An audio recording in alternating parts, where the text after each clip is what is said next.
Welcome to edition 113 of All Killa, No Filla podcast with me, Rachel Fairburn, and Kiri Pritchard-McLean. Just before we start, we'll do our usual disclaimer. This isn't hero worship.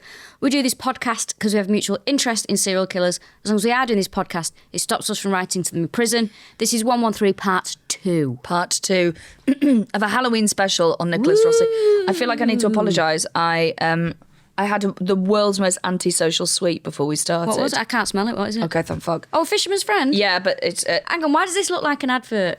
I had a Fisherman's Friend. A bad advert means to be like, it's antisocial. No, but a Fisherman's Friend that is I got when I was in Sweden, Klang, and it's... I don't know what that means, salmiak, but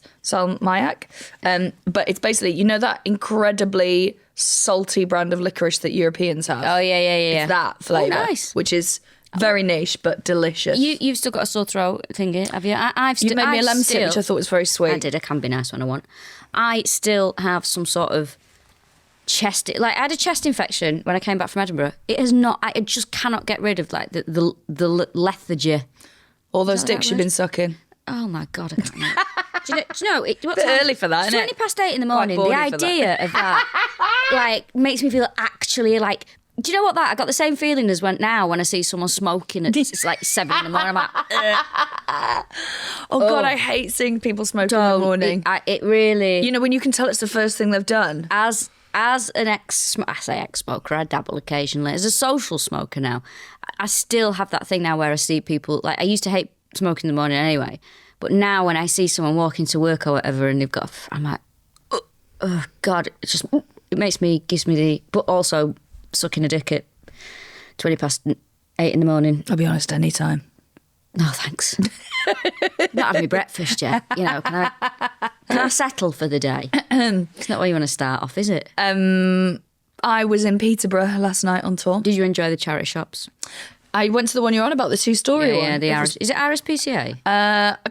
Was it like Fresh Fields? It was an animal one, wasn't it? Yeah. God, it's absolutely brilliant. No, was it Sally Army? I think it might be Salvation Army, who have excellent charity shops, actually. It was unbelievable. Yeah. I didn't get loads, but I did. There was a lovely craft section upstairs. Yes. Incredible. It's very good, yeah. I got some little stamps with Piglet on at Christmas because I'm doing my own wrapping paper. I'm very, very sort of wholesome these days, Rachel. But what there was that really made me laugh was a stamp saying evening invitation, which shows that someone is doing their own wedding invitations, but it's like night do, and I won't even fucking write it down for you. I can't even be bothered. Although, you know, people are like, oh, I'm only the night do. Fucking thrilled. I only want to be the night do. No, I disagree. Sorry, if I'm not good enough to be there for the entirety of your celebration that you've arranged because you think you're so special, then I ain't coming. Why are you so desperate to see the most boring part, which is the wedding? I want to be there for the party. Not the point. Sorry. If I ain't good enough to be... Sorry, if I rent a crowd, am I? You either want me there or you don't. So either have your wedding... Don't invite me. I swear to God, I went to... Would you be offended if I got married and I didn't invite you? No, absolutely not. I would not give a shit. It's your day, as they say. I went to a wedding recently. My friends Harry and Keelan got married. Lovely wedding. Now, can I just... It was last week, actually. Just want to say, Harry and Keelan... genuinely two of the nicest people that I've ever met in my life. And their wedding was lovely. Do you know what it was? Unpretentious, and everybody everybody was there for the whole thing. And I thought, do you know what? This shows what good people they are. And it was really, really nice. And all vegetarian food, actually, which delicious. Yeah. I had to leave before all the fun, though, because I went to the ceremony. Went to the, I was there for most of the day, but I had to leave at about 7 to get the train back to London because you got to work, haven't you? But it was lovely. It was in Saltaire. Oh, nice. And it was really, really nice. And do you know what? That was a lovely day. Love a wedding. However, I don't know if I do. I do and I don't. It just, I don't know. I wish there was a more accepted way of leaving a wedding. That's the bit I find hard. What do you mean? Well, my instinct is do an Irish goodbye and just... I don't know if that's offensive to say that. Oh my God, no, it's not. You worry about everything, you. Fuck me. No, because I just don't know if it's like... It feels like one of those things that you're just flippantly saying, and then when you dig into it, you're like, oh, it's because of like the horrific murders of babies in Ireland. Nothing to do with anything. Well, like that. anyway, so my preference is to just piss off without saying anything. Because also I think they're busy enough. They don't need me. Because also when people leave, people feel like, oh, are you going? Where are you getting? Like, you don't need to bother with all that. Nobody I'm just going cares. to happily leave. Nobody cares. Go. Just go. I honestly, I just think it's a wedding. You're insignificant in the day. You've just shown up. Nobody cares. Also, I prefer people to just go without saying bye. Yeah, I agree. Go.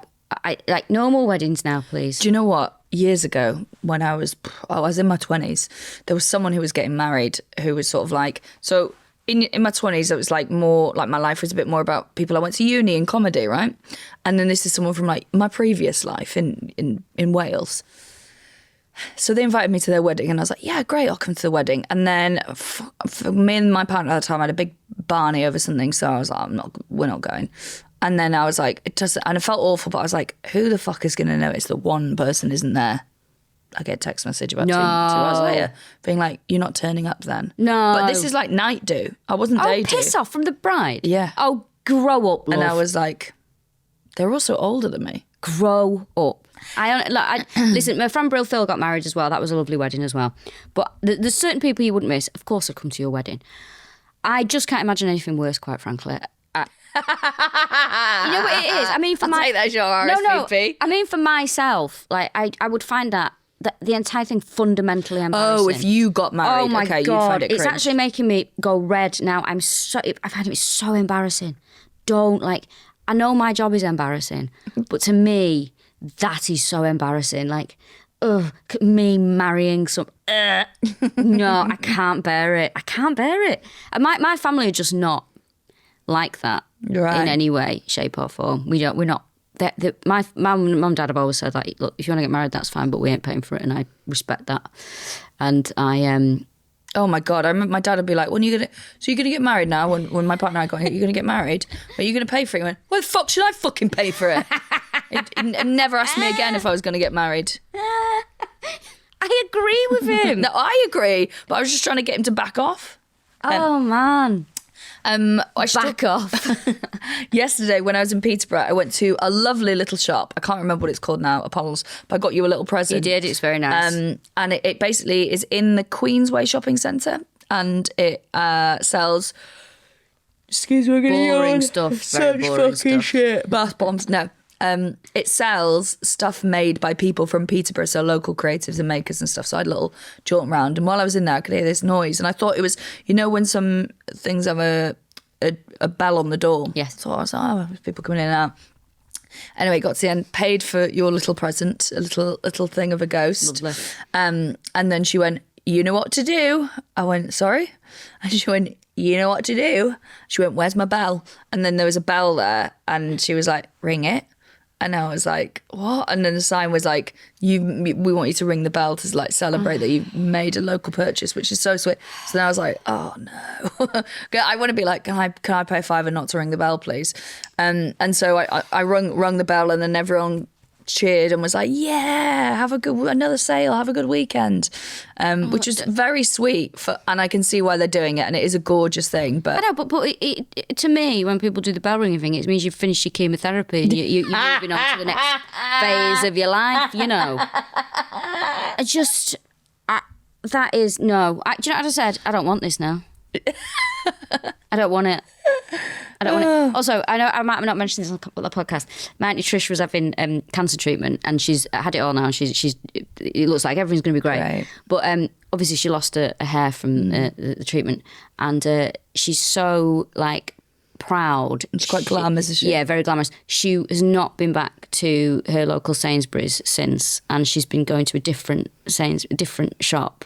And she's like, well, now my hair's coming back, I can go back to my usual supermarket. I'm like, you can see why I'm stubborn, can't you? I love her. But yeah, the bell ringing, I mean, come on. I mean, that would... Also, I don't like drawing attention to myself, believe it or not. Well, I think that I'm, as an extrovert, if I find it a little bit cringe, I can't even imagine how an introvert would feel with anxiety, being like, ring this bell. Why is everything based around, look at me? I just... look, anyway, I wish the shop well. It's fantastic. I also went to Wagamama's, which is what I've written the back of this show Nice. on, the Wagamama. can I just say, what a chain. Not an advert. Fave. Not an advert. God, I wish it was. Genuinely, I think it's... Do you know why I like it? Well, I like the food, and also it's not fishy, is it? You know, because I don't eat fish. It's not fishy, and it's fresh.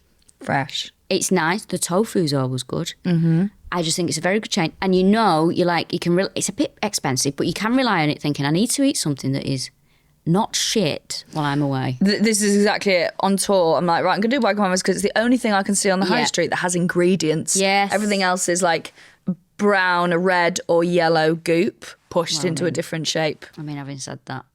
We were talking about this last night when I got in. Because, I love Indian food. I love Chinese food. But sometimes when someone goes, oh yeah, we're going to a really, really authentic Indian restaurant. It's authentic food. And I went to one once and I was like... That just means the people at the table that are bringing you there are going to put their hands together in like a prayer motion and bow their head when they put the dishes out. Thank you, thank you. So I got there and I was like, the food was nice, but... It didn't have those additives in it. It wasn't bright red. It wasn't orange. It wasn't... I was like, Not enough ghee from a bucket for you. Get me those chemicals in that food. MSG for Chinese food, whack it on. Thank you very much. Give me the additives. Make it taste delicious. You know, MSG had a really bad rap for being really bad for you. Apparently it's all complete bullshit. Oh my God, and it's just literally racism. Because MSG just makes stuff taste and doesn't have these adverse effects. And something I was reading was like, for years it was like, oh, MSG is so bad. Oh, you can taste the MSG in this. It's like, it's just an ingredient that is delicious. It's umami, basically, isn't it? And... it hasn't got any of the effects that people are saying it is. That's just them being whack it in. Not asked. Whack it in. And Wagamama's though, just very good food. Very good. And if you're vegan, phenomenal. Yes, you can, and it is. It's just that when you're away gigging, it's just that little thing of like, I was like, although I do love a Pepe's Piri Piri. Not as healthy, but yes, please. The best chain of Piri Piri. Better than Nando's. I've said this on many, many things. Do they have a vegan option? I mean, not really. Doesn't feel like it, yeah. Pepe's Piri Piri. It's my favourite. So, Nicholas Rossi, I'm going to give a quick overview. Can I just tell you about the man with the patches on his bag first? I would absolutely love that, yeah. So I got on the tube yesterday and this bloke got on. Just like say, late 20s, early 30s. Smart. Just, nice grey jumper on. Normal looking bloke. Fine. And he had a bag with patches on. And like, what kind of bag? A rucksack? A record just like bag? a rucksack. Right? But obviously, like, it was a work rucksack. Right. They just had all these patches on it. Like, one of them said, "Thanks for reading my patch. That's enough social interaction for today." Oh, come on. Then one of them was like an In-N-Out burger sign. And it said, "Fuck around and find out." I was like, what is wrong with this guy? Like, what? I don't know. It was so... It just didn't... It's got a whiff of the incel about it, I'll be honest. Yeah, I thought that, but it wasn't... He didn't look like that. He didn't... It just didn't... So like normal man, weird teenage rucksack. Normal man, weird rucksack. So weird. Oh, I really hope he's not sat on the tube now listening to it, like, as one tear rolls down his cheek. He needs to know. He needs to know that rucksack is an ick. I mean, fuck around and find out. All right, mate. I'm just on the tube. Yeah, you're just reading a book. Like, what are you expecting to happen? Sometimes I think that sometimes when I see people swearing on things, I'm like, there's children around. Do you know what I mean? Like, cunt on it. I'm like, all right. Not I've never seen cunt on a t-shirt. Necklace. Oh, stuff like that. I'm like, all right, can we have some, please, manners? Okay, so small C conservative in your old age. I love it. No, I've always been like this. I've always been very... Listen, I'm a very liberal person. Right, and see, let me just say this as well. Let me say this. Like, you saying that small C conservative, I'm not a conservative in any way, shape or form, and this is what annoys me about society. No, that's what I'm saying, small C. No, if you sound like me and have strong opinions, people start thinking your political views are a certain thing, and they're not. I'm not saying you're a conservative. No, but I'm very... What am I? I would say I just think people have very poor manners, and I think it's got worse since lockdown. And I've always been like that. I'm like, why are people so...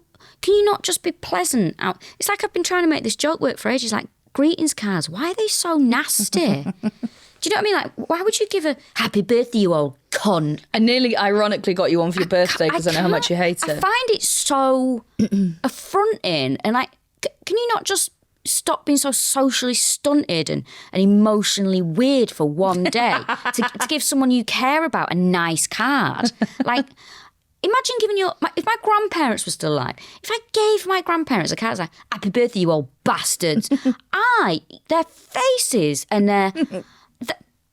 It's like Tim always says, like, if he gave his dad a card that was, some of the obnoxious stuff that's for older men, he says that the bottom would fall out of his world. I just find it so crass. And it's funny because I was trying this new material out the other night, and there was a French chap in the audience, and I was trying to make it. I find it so hard to make this joke work because I find it so offensive, these cards. And I said, greetings cards in this country. I said, what do you have ones in France? He said, yes, we do have them in France. He said, but they are not like the ones here. Mm-hmm. I said, what do you think about the ones here? He went, very crass. I said, exactly, thank you. So if a Frenchman is saying that, and these are people that will do you up the arse straight away, if a French person is saying that, do not write in. None. No. Whilst having a morning cigarette. With your lover. Right. Okay. Nicholas Rossi. So to give you an overview, his stepdad, he's got the name Rossi from his stepfather, David Rossi, who's an Engelbert Humperdinck impersonator. He's adopted the 3 kids. That was an ultimatum from Nicholas's mother, Diana, who said, we're a package deal. The kids are running wild. She can't really control them. She says, I can't even take them for a picnic. I just keep them medicated in the house. So it's a difficult situation. They get married. Nicholas is only about 9 at the time. About this time, he's diagnosed as a 9-year-old with ADHD, but also narcissistic personality. My God. Which is like, imagine being, well, I'd say find a 9-year-old who isn't a narcissist, but also like for it to stand out that much at 9. I mean, it's... scary. Yeah, it's really scary. Because obviously, remember, he had all the sort of the stuff he was doing as a kid. That he was violent. He wouldn't listen. Yeah, he had big behavioural issues and hugely violent. He kind of rewrites his own history, right? Yeah. So he writes a memoir. Oh my God. Later on in his life, it's called Dreading and Hoping All, and he basically attributes the family's problems to the mother. And he said that her dad died, and after that, she developed unhealthy habits. I'm gonna yawn. Like MSG, stuff like that. That's what she was doing. Yeah. Up the bum in the morning. Up the bum in the morning, cigarettes at 7 a.m. I think drugs are being implied. So he says that she developed I unhealthy believe habits. this guy, to be honest with you. I think he's a loon, so... Well, there's some things that definitely weren't true. Now, so he was sent to a children's home. Now, at the time, the DCYF, which is the Department of Children, Youth and Families, they had this program called Night to Night, which means that young people who were in foster care but didn't have a foster family would go to a centre at, let's say 5 o'clock, and they would find out that night if they had room in a shelter for them. Mm-hmm. And otherwise they would just be out on the streets. So there's no security. They've got no regular home. They're just finding out night to night if they have somewhere to stay. A horrific not situation. Very, ideal, is it? No, it's awful. So he still thinks, even though all this is going on, that Nicholas is destined for greatness. He says to David, one day I'm going to be the cover of Forbes magazine, and it may well be now. So he's with his foster family, and they want to properly foster him, but he's he's nearly 18, and that's when they can't really do it anymore. So he's about 6 months he's with his family. Now they're trying to get him on the right track, so they enroll him in a college. He goes to Johnson and Wales. He manages one semester there and he drops out. He goes to another college in Vermont. He goes to another college in Virginia. He goes to the Navy. Ooh. He doesn't last there very long. He drops out after just a few weeks. So around 2008, January 2008, the college that he's going to in Ohio, it's called Sinclair Community College in Dayton. There's two women who in quick succession complain about him and basically say that he has assaulted them. What he would do is he'd meet them online on MySpace, that age is this, and he would immediately, when they eventually met up, he would do something inappropriate. He would grope them or intimidate them, or he would like basically pull his cock out and then start masturbating while they're like absolutely terrified. Doing a Louis C.K., if you will. Yes. Oh, God. Now, one of those very unusually goes to court, which is hugely unusual for anything like that, especially in 2008. Yep. And he does get charged for sexual imposition. And as a result, he has to sign on to the sex offenders register. Which he's not happy about. Yeah. No, he goes on a blog later on. Bless you. Sorry, blog, I was allergic to blog. He goes on this blog called A Voice for Men. Oh, God. Please. As you can imagine, a very relaxed space for gentlemen to share their completely balanced views on women. Also, A Voice for Men sounds like a group that doesn't get through on the X Factor. Oh, God, yeah, it does, doesn't it? So he goes on A Voice for Men. He pens a couple of articles on there. Mary is the woman that he is, it says, listen, he raped me. And this is a bit later on. So he goes and writes this blog on there. He calls it My Personal 9/11. Incredible scenes. I was so excited for you to hear about this. I cannot. Seriously, this guy. Personal 9/11. Can I read you a quote from it? Her acts are tantamount to flying planes into the twin pillars of my personal success and my public service. Because at this time, he's like a vocal advocate for, people in the care system, people who are care experienced. So he's going and doing public speeches. He's involved in local politics. He's a rising star. Do you know what it reminds me of this? That thing that popped into my head. You see that thing that people write online a lot, which is, well, if it isn't the consequence of my own actions. Which always makes me laugh. Always. That is what... Yeah, it's like this guy is an ass. I think he should be monitored. Well, he is now, to be fair. No spoilers. He writes this blog. He publishes pictures of her on it. He publishes her address on it. Wow. Loads of details about her. Basically doxes her on it through the course of this article. This is a website filled with lots of really angry people looking for justice. And he has framed it as like, I'm a kid who grew up in the foster care system who's now been completely falsely accused because this woman is determined to despite all the evidence actions and a conviction, I have been falsely accused and wrongly convicted. Yeah, because it's so famous that that white men would have a sexual assault allegation and that would come to fruition in the courts, that they would be like, what are the chances are that is... How dare you punish me for what I've done? So he's just such a strange guy. Now, he met another girl on all this is he's at this point he's got in 4 different states he has allegations of sexual assault against him. Yes. And that's not 4 women, that's 4 different states. Yes. And he would do that thing where he would jump states, which if you're a smart perpetrator you do, because there's very little communication between the states. Yes. So by the end of all this, he has his crimes he's committed in America, Canada and England. Yeah. So we'll get to that. He's an international criminal, which I think he would probably love. Yeah. Now, for instance, he meets this girl on MySpace. They met after 2 weeks of chatting. So they got together and they were together 2 weeks. She broke up with him because every time they had sex, it would get much more violent. It was escalating very quickly. And also after 2 weeks, he owed her loads of money. So money is a reoccurring problem with this guy. Mm-hmm. Now, she goes to the police.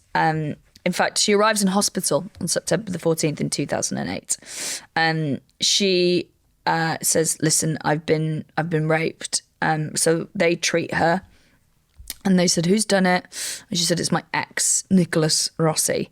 And so basically the night before, he said she'd broken up with him, But he was like, will you come over to my flat because I've got all that money that I owe you and I just, want to apologise and give you the money and I'll pay you back. And she goes, okay, fine. So she goes over, they're talking and he pulls his dick out and she's like, what is this?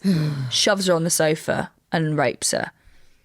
And afterwards, he says, this is your fault. You are mentally unstable and you're too emotional for me to deal with. Those are exact words. I hate this guy so much. Also, let this be a lesson. If there is a man behaving badly towards you and he says, I'm acting like this because you're emotional and you're mentally unstable, Bye-bye. leave him. Bye-bye. Leave him. There's another thing coming up that is another red flag that you should immediately leave someone because of. So she's fucking traumatized, terrified. He is standing in front of the door so she cannot get out of the flat. She's terrified. His phone goes, he goes over and reads the message, and as he does, she fucking bolts out of there and runs. But she must have been there a while because she doesn't go to hospital until the next day. So while he's distracted, she basically, does a runner. And when the police look into it, they see there is a pattern on his record of these hugely aggressive, inappropriate advances on women where, they try to leave. And then what he would do is he either rapes them or he goes, if you leave, I'm going to kill myself. That is another red flag. If you're trying to leave a situation and someone says, if you do that, I'm going to kill myself, that's abuse, just so you know. Let them. Look, it's such a... Oh, my God. Don't take any of that bullshit. It's not your responsibility. Yeah, and it keeps you stuck in a situation for much longer than you should have been. So don't let this be listening to this in your headphones now. Let this be the moment that you're like, I'm going. If you leave, I'm going to kill myself. Listen, mate, go with the flow. Do whatever you're feeling. Only dead fish go with the flow. I'm going, mate. Now the police arrest him and they say, you've been accused of this, and he goes, whoa, hold on. This is a woman that stole money from me and then she sexually assaulted me. He did Darvo, where you flip it round and you blame the victim for the thing that you've been doing to them, which is so, so common in these cases of abuse. He's horrific. Now, he's about 26 years old. He's got, this is frequent. There's another girl in his college that he gets in a stairwell and immediately starts groping her, and she's like, what are you doing? And he's getting more and more violent with her and starts trying to masturbate. Someone walks past and he stops and then starts it's horrific. Oh, God, this... In daylight as well. He's awful. He's so scary. Oh, wait for dusk, mate, at least. Get some mood lighting going. Get some atmosphere, couple of tea lights. So 2013, he's 26 and he sues the Department of Children, Youth and Families. Wow. For what happened to him in these children's homes. What he says happened to him. Although I don't doubt that that sort of night to night thing, there's absolutely rife for abuse there. Now, they said, we deny culpability of the allegations you've made, but we're going to settle with you. He gets £70,000 at 26. Wow. A lot of money. A lot of money now, let alone 2013, even more. So about this time, he starts really sort of owning his space as I'm a lawmaker, I'm a change maker. I've successfully sued the state. So I'm also a sex offender. By the way, I'm a sex offender, but that's my own Twin Towers. So he starts taking people out on the regs to Fleming's Prime Steakhouse and Wine Bar, which sounds very 90s, a steakhouse and wine bar, doesn't it? Yeah. He takes out Brian Coogan, who's the guy that on the last episode I kept referring to as the coach, but he's a state representative. Yes, and I think we called him Joe on the last episode. Yeah. But no, I think we called him Brian. No, I think we said Joe. Look, anyway.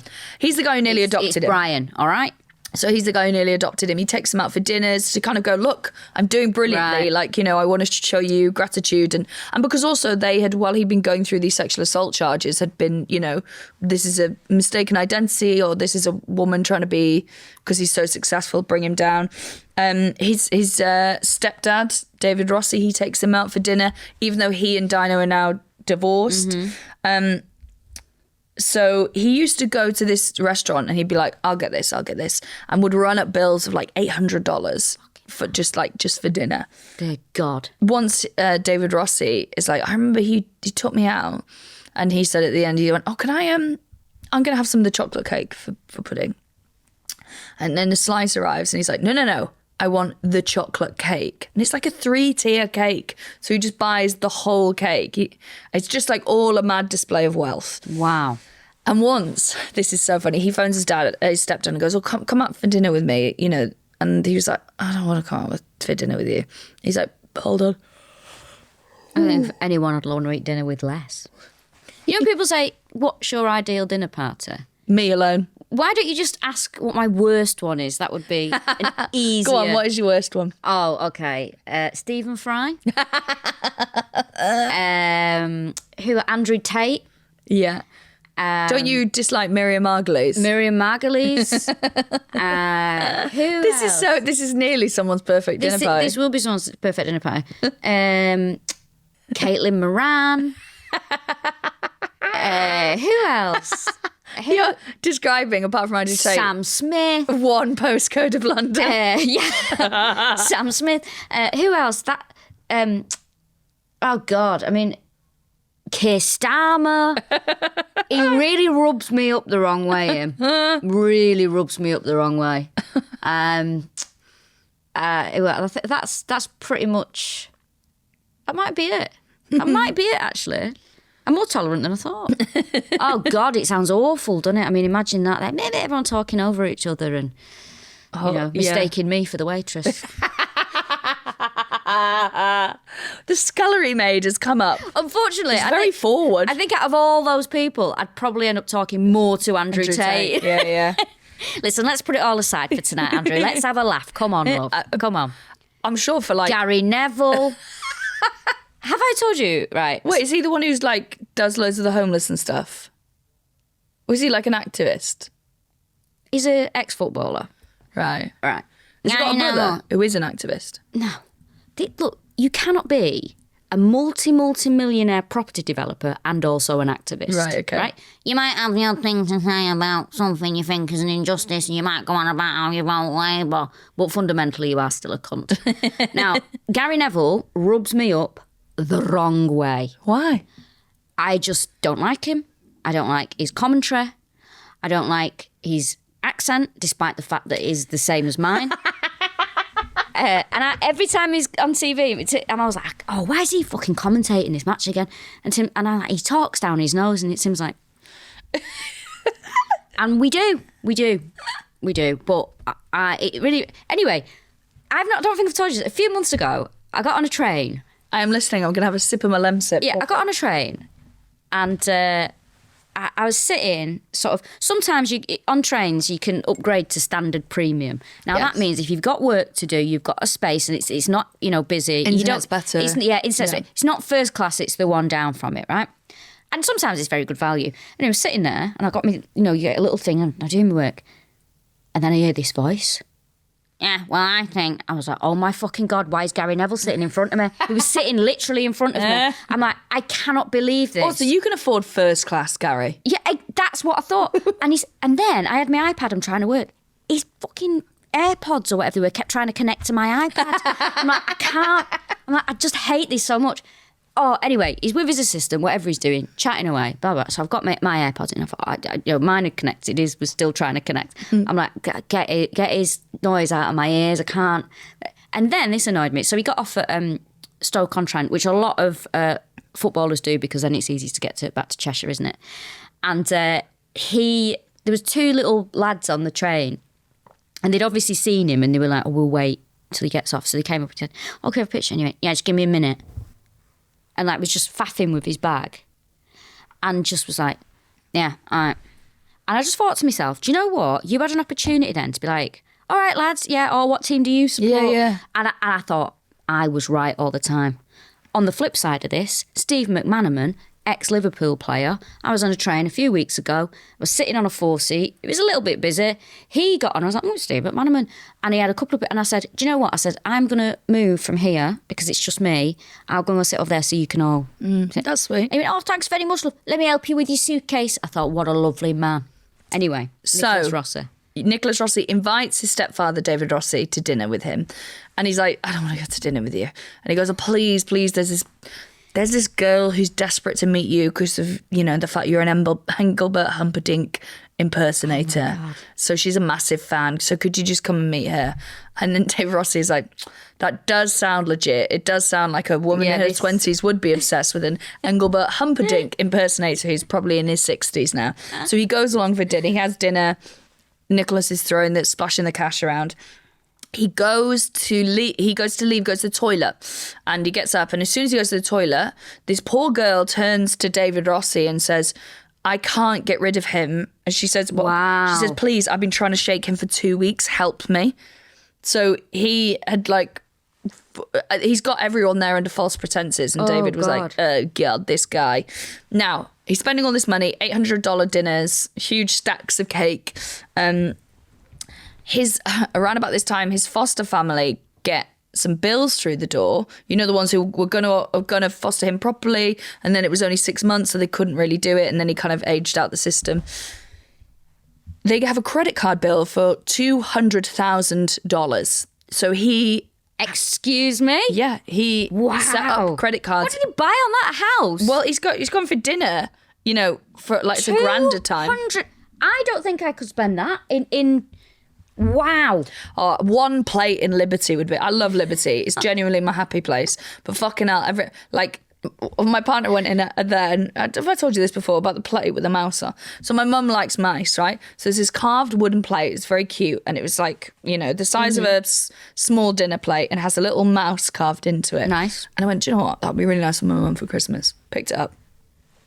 800 quid. And when I say my partner fucking laughed the place down, everyone was turning around because he was like, bah, bah, bah, bah, laughing at how expensive it was. It is nuts. And some of the stuff I'm like, oh yeah, that's I'll get that. But some of it I'm like, are you fucking what, mate? It would be cheaper for you to do a carpentry course and learn how to do that yourself. Do you know what course I want to do next year? I'm all about a different course every year. Are you going to say whittling? Because if you're going to say whittling... No, but it is kind of... So my dad was able to do it, and I think it's a very useful tool, but maybe it's not actually. But living in the countryside is... My dad could trim horses' feet. Oh, okay. Yeah, so I want to be able to trim horses' feet. What's the... it's not a farrier, because a farrier blacksmith. But I don't mean filing the feet down and all. Yeah, so you clip round like that. And there's a thing in a horse's hoof called a frog, isn't there? Yeah, the V in the middle, yeah. I think that's quite a nice... Yeah, I just thought that'd be a good... I don't know what for, but I thought it'd be a good thing. Yeah, I think that's quite a nice thing to do. Yeah, because also then if I ever saw, because sometimes you see donkeys or whatever that have been neglected, and they go those long... They go around like medieval slippers. shoes. Yeah. That I could just be like, oh fuck, I'm gonna go and get my tools and go and do it. I don't know. Oh God, you just reminded me of Tim. I'm so sorry for mentioning this. He went to a wedding the other week as well, not with me, and there was he had some shoes in. He brought a spare pair of shoes, and I was like, what are these shoes for? You got to find witches. Like some Matthew Hopkins would wear. Men's shoes, I hate them. They're shit. They're really shit. They're really shit. In the way, big, horrible. Yeah. Horrible. Anyway. So so the foster family have got these debts now of $200,000. I can't believe that. Do you know what? He phoned the IRS and said... You say IRS. I was like, this is taking a turn. No, Nicholas Rossi phoned the IRS, the tax people in America, and said, oh, could you...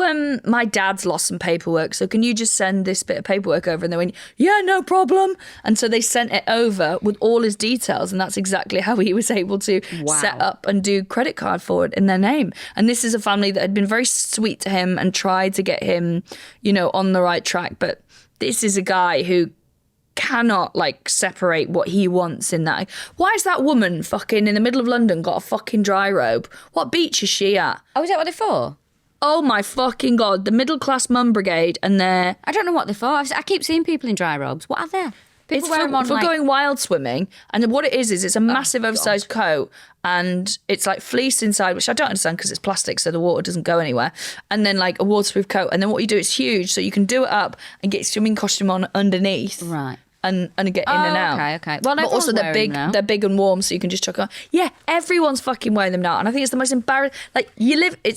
It's like having a fucking Land Rover in London as well. I'm this is a specialist piece of equipment, you dumb cunt. It's like the Ugg boot was for surfers, wasn't it? Oh, was it? Yeah. It was for I guess it's Australian, right? So yeah. You'd come in, you put your feet would be cold from being in the sea a little bit. We might have some news about Australia soon. G'day, mate. Oh, is that my didgeridoo? No, it's a fucking terrible. Oh my bamboo. God! If we went, can you imagine? I could get a didgeridoo. Have I told you about that thing where they? Listen, we can't do it. We would talk too much shit on this episode. Okay. What? Go on, tell me. I want to. I'll tell you really quickly. So there's a really brilliant podcast about they replicate going and living on Mars, and what they do is awful. They put them in basically a garage in the middle of nowhere, and they've got to live there for a year and see how they get on. And What the hell is this? They have to go on like expeditions. It was to see like they know what might happen to your body, but they don't know what happens to like the group, right? I've got news for you though. This is where we're meant to live. This is our environment. Strap in. So they're all allowed to bring, it's tiny, this space. They all are allowed to bring one item, okay? And so someone brings like, oh, well, I love cooking, so I'll bring like a knife I really like. One person's specialist item, a didgeridoo. No. They call their didge as well. No. Oh, yeah, Rachel, by the way, they bring it not because they can play it, because they want to master it over the year. So you've got someone, an amateur didgeridoo player on Mars, essentially. They're all stuck in this same space together. If we were on Mars, something's happened. And you want to make it worse by bringing that. I think it's so funny. It's such a funny. Oh, God. It's massive as well. Didgeridoo's massive. So to bring that, not be able to play it. Didgeridoo. And they record it all. Like they do audio diaries. It's very good. Audio diaries. And every now and then in the background, you can hear like, No. like as they're trying to learn how to play the didge. I am so... Look, that has tired me out. I'm done. I'm going to send you that podcast. I think you'll love it. I can't. It's great. It's a really good podcast. Oh, my God. Anyway, so he's basically this family who are very kind to him. He has massively abused their trust. So he's got these... what's the word? Oh, sorry. I'm just going to say something because this will come back. When that poor woman goes to hospital and says, I've been raped, they do, one of the reasons why we're in hospital, they do a rape kit, right? So that's like a, DNA test. Yeah. There is, in that state at the time, a huge backlog of these kits because the assaults primarily against women are not seen as a priority. So they take the rape kit and it goes and it sits on a pile with everything else. This will come back again. Throw it with the others. So, in the interim of this, he's also conning people. Yeah. Because he cons a woman who makes vegan cheese. Bless her. She's called Nafsika. Now, he's touting himself about as Nicholas Brown at the point, as a Harvard graduation lawyer. Now, she wants to find somebody to help her market this cheese. And he's on LinkedIn. I've never been on it. And he always makes me laugh when a comedian has LinkedIn. What are you? One of my brothers uses LinkedIn. He's like, yeah, I'll pop it on the LinkedIn. And I'm like, what? But it's Facebook for people who like have clearly... No. It's Facebook for people who've burnt bridges on Facebook. Oh, okay. Maybe I'll open a LinkedIn.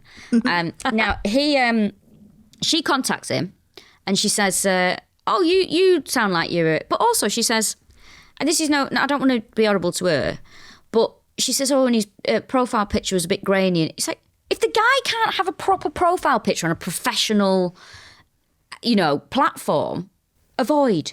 Anyway. Well, because I think the whole thing is she had this business idea that she thought was great. She needed to level it up. His CV is incredible. He's like, I can help with the marketing. I can help with this. You will have a good CV when you're lying. And he says he's a Harvard graduate. He says he's a lawyer. He says he's worked on a food show. Yeah. And he starts showing her his favourite TV. They start chatting on WhatsApp and he starts showing her favourite TV shows. And it flashed up One Foot in the Grave. So obviously he's like really into like British shows. Yeah, really weird. Anyway, very good show actually, One Foot in the Grave. Very funny. Two shows that I think are two of the funniest sitcoms. Keeping Up Appearances. Oh my God. It is so funny. Is that Patricia Routledge? Oh my God, She's it's funny. So good. It is one of the funniest sitcoms of all time, Keeping Up Appearances, and One Foot in the Grave. Both very funny. Anyway. He seems enthusiastic. They're chatting and she's giving him money. He's like, yeah, I'll build your website. Yeah, I'll do this. Yeah, blah, blah. And she's giving him and giving him and giving him money, right? Because she thinks, he's going to do something really good for this vegan cheese. Now, he seems enthusiastic, but whenever she needs something from him, like the stuff that she's paying for. The website. He's sick. Yeah, he's like, oh, I can't. I've got Ebola sick. again. I can't. His wife's sick. His dog's sick. There's not an excuse that he doesn't give. I hate people like that. I hate them. I hate them. I hate them. Because I've mentioned that guy that I used to work with who had every excuse under the sun. And I just... when like Keir Starmer at the minute is saying, let's get people back in work. I disagree. Some people shouldn't be in the workplace. And I am happy for my taxes to keep them out of it. Do you know what I mean? Like, I just think some people are not cut out for that life. Yeah. Do you know what I mean? And some people are too sick to work. Some people are not well. That, of course, we should care for those people. Also, people that are a fucking nuisance. Get out of the workplace. I don't want you in an office with me. I don't want you around me. Take my tax and stay the fuck away. Yeah. Now, there's definitely people that my brothers as well in the teaching profession I've worked with that are like, just take the piss and it's worse for it. I would rather pay to keep these people away from people who want to do the job properly. Yeah. Go away. Listen, right. So 3 months this goes on the old WhatsApp and various things. Yeah. She seems very sweet. Yeah, and he's done nothing. Now, when she says to him, look, come on, you've not done anything. I've given you all this money. You said you could help me. Oh, he does is it the Darvo thing? Yeah. Turns it round, starts getting aggressive. He says, she says, I'm not paying you anymore. He threatens her. He accuses her of being a fraud. He sets up stuff online. He does a website for this to say that she's a fraud and she's a liar. It's basically extortion and blackmail. He'd taken $40,000 off her. Right. Now, she hires a private investigator. Now, she's got loads of money, this woman. I'll promote your cheese for you. And Nicholas Brown doesn't exist. It is, of course, Nicholas Rossi. Now, he's on dating sites as well at this point. He's had a wife as well. He's had another wife, Yeah, he has a wife. That ends very quickly as well. Yeah. Because he basically sexually assaults her almost immediately. Oh, my God. I think he's been married, they think, at least 3 times. He begins a relationship. I wouldn't be surprised if he was a bigamist as well. No, yeah, I think that. He starts a relationship with a woman called Michelle, who lives in England. And he's chatting to her on this dating site, and she has found links to him giving speeches. He's told her that he's a Harvard educated lobbyist, which is not true. He did 1 term of something at Harvard, didn't he? And then he was booted out because they found out he had a sexual assault conviction. Yeah.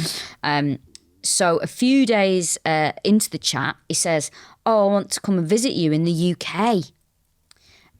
Which is him fishing to move over, right? Because this is where he's trying to outrun his crimes. Exactly. This is where he's starting to, want to. We'll get to what happens. So she's like, "Oh, great, okay, yeah," and then he says, "I'll come and visit for a couple of days."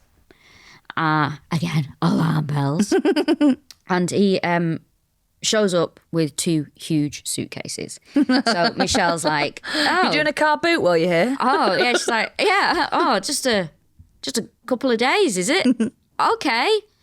Anyway, couple of days. He stays for 5 weeks, which reminds me of, do you remember when I let that person stay in my house after their fiancé dumped them? Yes. And it was meant to be a temporary thing. Yes. And they stayed for years. 8 months. And I didn't know that was meant to be temporary. Yeah. Well, I thought they just moved in as your lodger. I was like, come and stay with me until you get yourself sorted out and your dog. And they came to stay with me. And then I was like, well, okay, if you want to stay, as soon as I said, you've not paid anything, had the fucking heating on all day. And I'm going to work, I'm coming back, I'm like, this fucking cunt. And as soon as I said to this person, and the day I said it was because I'd got up at like 7 a.m. to go to work, and I walked downstairs, and as I put my foot on the bottom step, I stood in a pile of dog piss. And I was like, I can't fucking do this anymore. Yeah, but also, like, they've been living there. They should be contributing. Absolutely. So as soon as I then said, look, mate, it's been months. If you're going to stay, we need to work something out. You need to pay rent, blah, blah, blah. Oh, well, if you feel like that, we'll leave. Yeah. And they went. Fucking hell. What a arsehole. But also, what a mediocre comedian. Do you know the term comedian? Oh, fucking hell. Well, that is the only time I would use it for that person. It's not even a woman. Anyway, starts asking for money from immediately. Michelle. If a man asks you for money, if anyone actually, starts asking, it's a no. Don't give anyone anything. Unless you know and trust that person, never give anybody money. If there's any little doubt in your mind, don't do it. Your hard-earned money is yours, okay? Oh, I'm bad for this. I'm bad for it. It is your money. And don't get me wrong, there's people that I don't mind giving money to, whatever. But... yeah, I was going to say, you fucking soft ass. You give money to people all the time. But if anyone starts asking and taking advantage of you, go with your gut instinct. Yeah. If a man that you barely know starts asking for money, unless he's selling the big issue, if a man that you barely know starts asking you for money, fuck him. My stomach. Or don't fuck him. Anyway, you hungry? Yeah. I'm hungry too. Yeah, it's just that pre-breakfast thing, isn't it? So, need a cigarette to take the edge off. So, he starts then telling her what to wear. Excuse me. Another one, like... I wouldn't mind if he was some fashion icon. Yeah, fucking hell. With his incel hat. Also a lot of like red ties and black suits, which... oh my God, there's also a picture of him. One of the pictures that comes up when you Google his name. He looks like a shit version of Ronnie Cray. Do you know which picture I mean? Yes, I know which picture you mean. A bad sort of shit Ronnie Cray. He the old black suit, black shirt, red tie. My partner calls GCSE Devil because when God, that's perfect. You know when people would do a play and they'd be like, "Who's this guy?" and it would turn out it was a devil. So that is so good. So he's like, he does a lot of GCSE that Devil. Sort of silky tie. I love that. That is. So, do you know what? I'm going to message him and say that he's absolutely perfect. Now don't you fucking message my boyfriend. No, you can message mine whenever you want. He messages me. Oh, I know, bless him. Yeah, he keeps sending me his willy. He's got a story to tell you later when he gets back here, and he's so excited to tell you the story. I can't wait to hear it. Now she needs to. He's still in a house. Go away. She needs to get rid of him. But she's like scared to go home now. Yeah, exactly. Yeah. So it's like her own home has become like just not her environment anymore. Now she needs to get rid of him. Whenever she brings it up, the crocodile tears start. Yeah. And I'm going to kill myself, my mental health. Yeah, he's in victim mode, and he keeps saying, I've done so much for you. Again. I love you so much. Anyone who, when you're like, yeah, I don't think this is right, is then proceeds to remind you how much they have done for you. Anytime. If you're listening, that is your sign to leave. Anytime that you're thinking, oh, is it me? Is this... It's not. Anytime you're thinking, is it worth it? It's not. Just get out. Now, life is too short, isn't it? Yeah. We get but one precious life. We are hurtling towards the grave. And do you want your last thoughts to be, I wasted my time? You know what my last thoughts will be? I can't believe Gary Neville sat in front of me on that train. That's what my last thought will be. Now, he keeps saying then, he's like, I've run out of money. And she keeps giving him money, I guess, because I think she's probably frightened of him. And also he's like, I'm in a different country. I've got no money. Like, I came over here for you.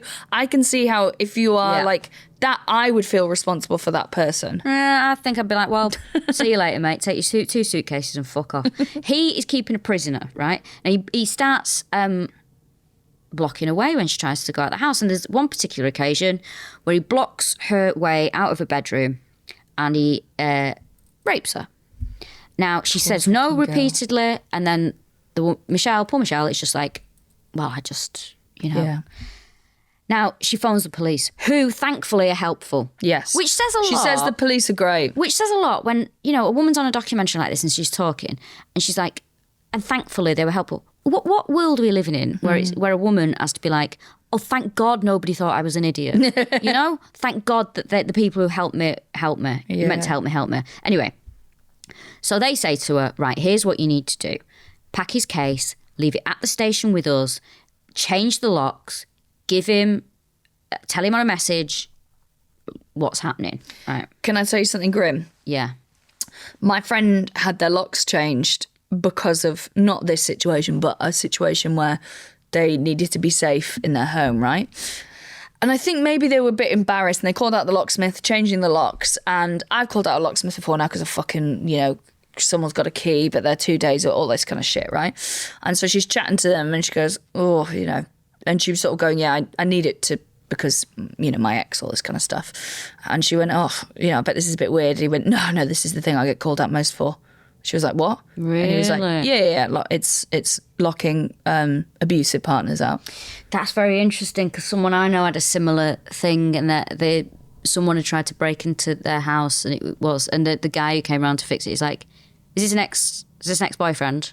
Because he's like, this. He literally used the phrase, "This is my bread and butter." Yeah, he's like this. The guy was like, this is all I pretty much do. Make sure, like, put windows back in because of whatever. And there is, and like, I would say we're fairly switched on with the injustices of the world and stuff like that. But I was like appalled. And you'd think with stuff like that, with the, like, what is going on with like normalised violence and abuse in households, how fucking common it must be that like locksmith's biggest, most profitable job is changing the locks to protect what is largely women against abusive partners. Like, we're just getting like the broad headline statistics of how many are murdered, like how much stuff is going on where people's lives isn't worth living. Miserable. It is fucking looking over your huge. shoulder, It's stressed huge. all the time. I'd love to be a locksmith, Again, I'll do a course in that. I'd like to I'd be- love to do a course. We can set up a charity that's like, if you need your locks changed from an ex-partner, get it done for free. Do you know what I'd like to do? Work at Timpson's. I mean, the you have to go cons. to prison first. But honestly, all I have to do is commit a crime and then I can go and work at Timpson's. That's not fair. You've got to be actually. over a certain age as well. They don't put you on the scheme if you're under 26. Oh, really? Well, Timpson's, and you don't have to be a criminal to work there, but it does help. Ex-criminal. Basically, Timpson's is a shoe repairer's key. We've talked about them before. Yeah, and cobblers. Cobblers. Less of that language. And what they do is they employ ex-convicts. Is that the term? I don't know. Ex-prisoners who come out of prison and they train them up, and they work in Timpson's. They don't even wait till they get out of prison. This is why it's so successful, that you'll have someone who's in strange ways and they'll go out and they'll work for the day in their Timpson's in Salford or whatever, Yeah. and then they come back to the prison at night, and that way it's a much smoother transition. I'm sure I've spoken about this before. Reoffending rate in British prisons is well over 50%. In Timpson's employees, it's 3%. Right. I think so. I love Timpson's for that because, listen, justice should be rehabilitation. Yeah, agreed. I think it's great. Anyway, I want to work in Timpson's because I really like the smell. Oh, really? Yeah, I love the smell of those machines. And I would just really love to repair shoes and just, Yeah, that's a skill, innit? And the keys and the... You had loads of shoe repair stuff at your house in the basement. Yeah, my granddad used to do it. Really? Yeah. So my great-granddad was a shoemaker. I sound like Keir Starmer. My great-grandfather was a shoemaker. And he had his own, he used to make shoes. I mean, basically, we're talking about a Victorian man. And my granddad used to just repair his own shoes. Wow. So that's what he used to do, yeah. And everyone else's shoes as well. That's so lovely. It's a skill that I didn't take on. But I do like shoes, so it's in the blood. Lovely Radio 4-piece there. What happens with Michelle? Sorry. She phones police. He goes, he's gone. They get rid, right? He leaves the country. Oh, does he? Yes. Does he go back to America? He goes back to America. Right. And she keeps checking that he's no longer in the UK because she's so scared that he's going to come back. Now, because she keeps checking, which is, I think quite a normal thing to keep doing because she's frightened of him, she finds online his obituary. February 2020. And she's relieved. He's back in Rhode Island, and it is announced that he has died. Of cancer. Of a rare It non-Hodgkin would be rare. non-Hodgkin's lymphoma. He couldn't just have a cancer, could he? He's got to have the Marks and Spencer's cancer. This isn't just cancer. This is a rare cancer. Let me find out what his last words were. Oh, God, this is horrendous. Have you got them? No, but it's about the Going towards the light, isn't it? Don't be scared. Go to what? And it says his wife there or something like that, doesn't it? Let me find it. Okay, it was. She's got it. So his death is. There's obituaries in lots of papers. Someone a senator gives a tribute to him for his, work for advocacy for young people in the care system, and says, we've lost, a great person in Nicholas Rossi. He says in this obituary, he says his last words were, "Fear not, and run toward the bliss of the sun." Oh, give over, mate. Yes. So this comes out now. They contact someone. Someone contacts a church, a massive church that's like, more like a cathedral, and says, "Okay, we want his." It's kind of almost like a state burial. It's a huge thing, and they're on the phone to the church. What's the guy who runs a church called again? Vicar. Priest. Right. Paedophile.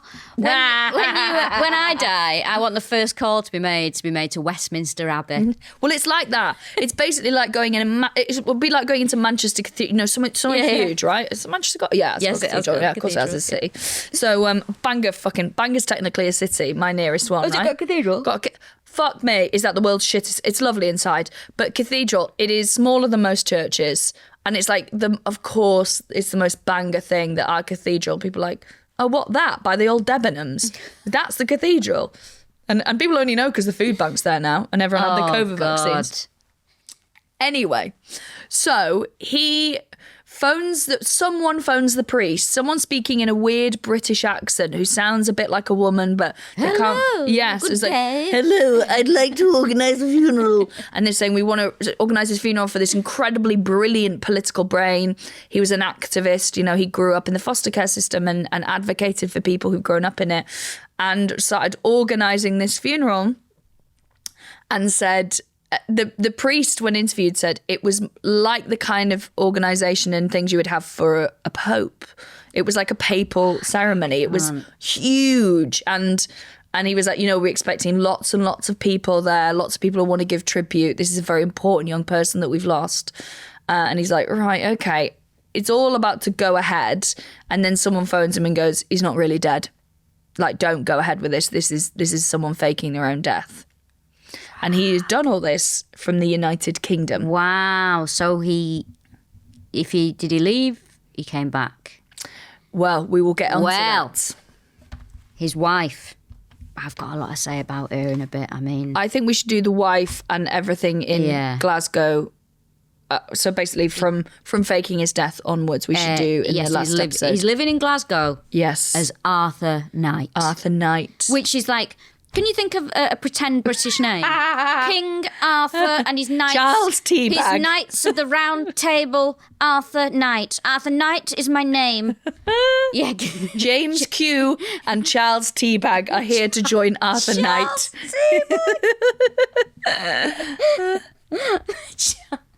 Be a good drag name, Charles Teabag. Charles Teabag. Do you know what I thought would be a good drag name?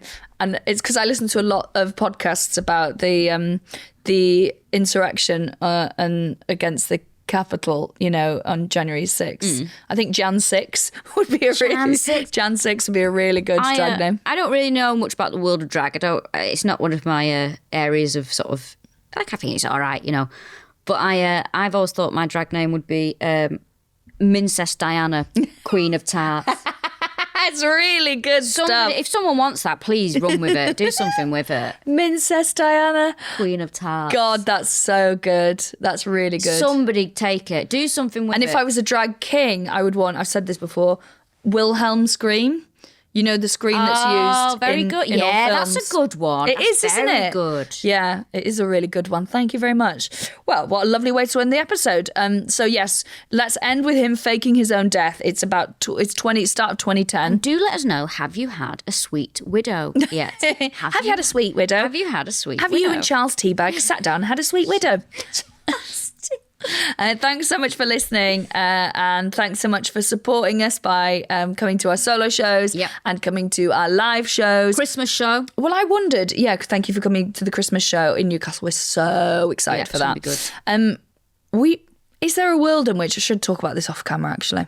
So let's just finish.